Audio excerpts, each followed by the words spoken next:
మన ఐసైట్ అండి. ఒకప్పుడు పెద్దవాళ్ళు మాత్రమే ఐసైట్ ప్రాబ్లమ్ వచ్చి స్పెట్స్ పెట్టుకునేవాళ్ళు. అంటే చూపు బాగా కనపడడానికి. ఇప్పుడు ప్రెజెంట్ చిన్న పిల్లల నుంచి పెద్దల వరకు వాడుతున్నారు స్పెట్స్. బట్ ఈ స్పెట్స్ వాడకుండా మన ఐసైట్‌ని ఇంప్రూవ్ చేసుకోవచ్చు అంటున్నారు. General consultant doctor Aditya Ranganath గారు. అసలుకి ఈ ఈ రెమెడీ ఏంటి? అసలు మనం ఎలా ఈ ఐసైట్ ప్రాబ్లమ్ నుంచి బయటపడవచ్చో తెలుసుకుందాం. నమస్తే సార్. నమస్తే సార్. సార్ ఐసైట్ ఒకప్పుడు పెద్దవాళ్ళలో మాత్రం చూసేవాళ్ళము. ఇప్పుడు ప్రెజెంట్ సిట్యుయేషన్‌లో చిన్న పిల్లలు గూడా స్పెట్స్ పెట్టుకుంటున్నారు. బట్ అలాంటి వాళ్ళకి ఒక మంచి రెమెడీ ఉందంటున్నారు గదా! ఈ రెమెడీ వల్ల ఐసైట్‌ని ఇంప్రూవ్ చేసుకోవచ్చు. స్పెట్స్‌ని గూడా వాడాల్సిన అవసరం లేదంటున్నారు. అసలుకి ఈ రెమెడీ ఏంటి? మనకి ఎలా యూజ్ అవుతుంది సార్ అది? సార్ ప్రీవియస్‌గా మనం చెప్పుకున్నట్టు లైక్ ఐసైట్‌ని రివర్సల్ లైక్ ఏదైతే సైట్‌ని ఇంప్రూవ్ చేసుకొని స్పెక్స్‌ని కూడా తీసి పడేసేయొచ్చు అన్న టెక్నిక్ ఏదైతే ఉందో అంటే మన మార్నింగ్ లేవగానే సెలైవా పెట్టడం గానీ, ఐ ఎక్సర్సైజెస్ చేయడం గానీ, అలానే 0.5 పవర్‌ని లెస్ చేసుకొని స్పెక్స్ చేసుకుంటూ నెమ్మదిగా దాన్ని తగ్గించుకుంటూ రావాలని. సో, ఇవన్నీ గూడా మనకు ఐసైట్ ఇంప్రూవ్ అవ్వడానికి విజన్ ప్రాబ్లమ్స్ ఏదైతే ఉందో అది రివర్స్ చేయడానికి చాలా హెల్ప్‌ఫుల్ అండి.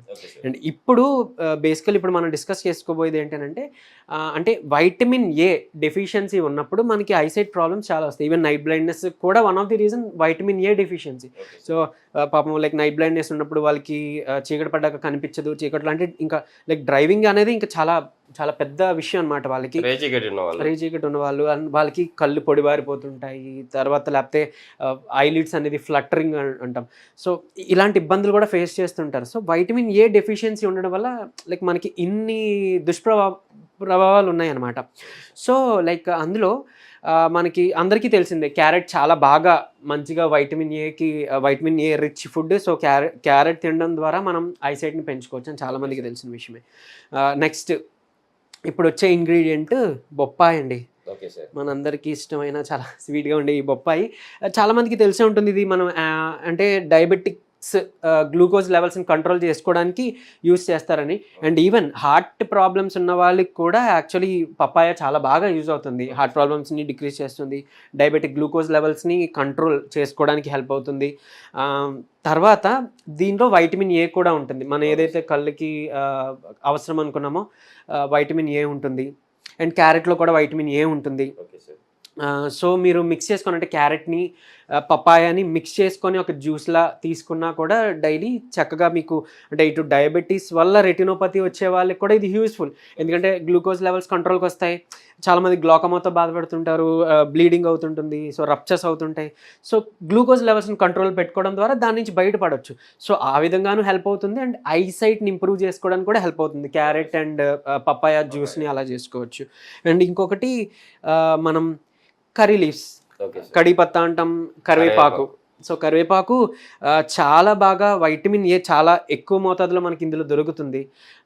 తర్వాత ఈవెన్ హెయిర్ ఫాల్ అంటే హెయిర్ రీగ్రో యాక్చువల్లీ కొత్త హెయిర్ రీగ్రో రావడానికి గ్రోత్ జరగడానికి కూడా మనకి యాక్చువల్లీ కర్రీ లీవ్స్ చాలా బాగా పనిచేస్తాయి సార్. డైలీ ఒక 4 to 5 కరివేపాకులు డైరెక్ట్‌గా తీసుకోవచ్చు. లేదంటే ఇలా చూర్ణంలా చేసుకొని చక్కగా మీరు ఈ జ్యూస్‌లోనే మిక్స్ చేసుకోవచ్చు. పాలలో మిక్స్ చేసుకోవచ్చు. అండ్ ఇంకొకటి ఈ కరివేపాకు వల్ల ఒక్క వైటమిన్ ఏ అంటే మన ఐసైట్ ఇంప్రూవ్ అవుతూ ఇంకా ఇది చెప్పాలంటే యాంటీ క్యాన్సర్ ప్రాపర్టీ కూడా ఉంది.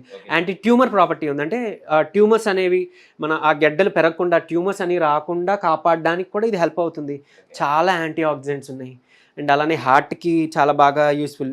ఈవెన్ బ్లడ్ ప్రెషర్, బీపీని కంట్రోల్ చేసేది ప్రాపర్టీ ఉంది. డయాబెటీస్ గ్లూకోజ్ లెవెల్స్‌ని కంట్రోల్ చేసే ప్రాపర్టీ ఉంది.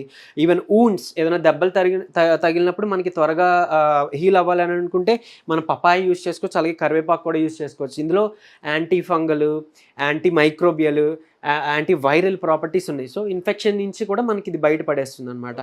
ఈవెన్ ఇది ఎల్‌డిఎల్ మన కొలెస్ట్రాల్ లెవెల్స్‌ని కూడా కంట్రోల్ చేయడానికి బాగా హెల్ప్ అవుతుంది సార్. యాంటీ డయేరియల్ అంటే లైక్ లూజ్ మోషన్స్, డయేరియా వచ్చిన వాళ్ళకి కూడా ఇది యూజ్ చేయొచ్చు. అండ్ ఈవెన్ అల్సర్స్‌ని కూడా మనకి అల్సర్స్ నుంచి కూడా కాపాడడానికి ఇది హెల్ప్ అవుతుంది సార్. సో, డైజెషన్‌కి కూడా మనకి హెల్ప్ అవుతుంది పపాయ. అండ్ అలానే ఇప్పుడు మనం తీసుకునే కర్రీ లీవ్స్. సో, చాలా చాలా మల్టీ ప్రాపర్టీ ఉన్నదనమాట.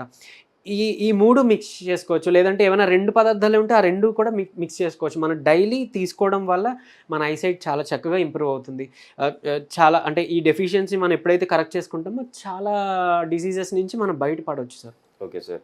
ఇప్పుడు ఈ papaya and curry leaves and carrot ఈ మూడిటిని జ్యూస్ రూపంలో మనం తీసుకోవాలి.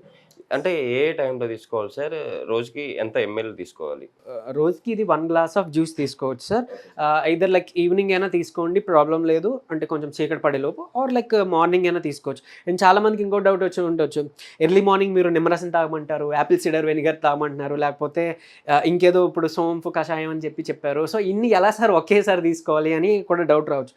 మీకున్న ఇబ్బంది బట్టి ఫ్యూ డేస్, లైక్ అంటే ఇప్పుడు ఇది కూడా ఇదర్ 21 డేస్ ఆర్ 41 డేస్ అలా మీ సైట్ ఇంప్రూవ్ అయ్యి అంత చక్కగా ఉన్నాక ఆపేసుకోవచ్చు. సో మీకున్న ప్రాబ్లం బట్టి ఏది వాడుకోవాలనేది మీరు నిర్ణయించుకోండి. ఏదర్ 1 డే అది, 1 డే ఇది. సో అలా మీరంటే మీ ఉన్న హెల్త్ కండిషన్ బట్టి మీరు మార్చి అలా ఆల్టర్నేట్ డేస్లో కూడా తీసుకోవచ్చు, ప్రాబ్లం లేదు. మనకి ఏంటంటే అల్టిమేట్గా మనకి న్యూట్రిషన్ అందాలి. సో అట్లీస్ట్ డైలీ తీసుకోవడం వల్ల డైలీ డోస్ లిమిట్ ఏదైతే ఉంటుందో, రికమెండెడ్ లిమిట్, అది మనకి చేరితే మనకి ఇంకా బాగా మంచిగా ఎఫెక్ట్ వస్తుంది. అలా కుదరని టైంలో ఎయిదర్ 1 డే ఇంకొకటి 1 డే ఇది ఆల్టర్నేట్ డేస్ పెట్టుకున్నా కూడా మనకి హెల్ప్ఫుల్ అవుతుంది. చిన్నపిల్లలకి ఎంత క్వాంటిటీ ఇస్తే మంచిది అంటారు?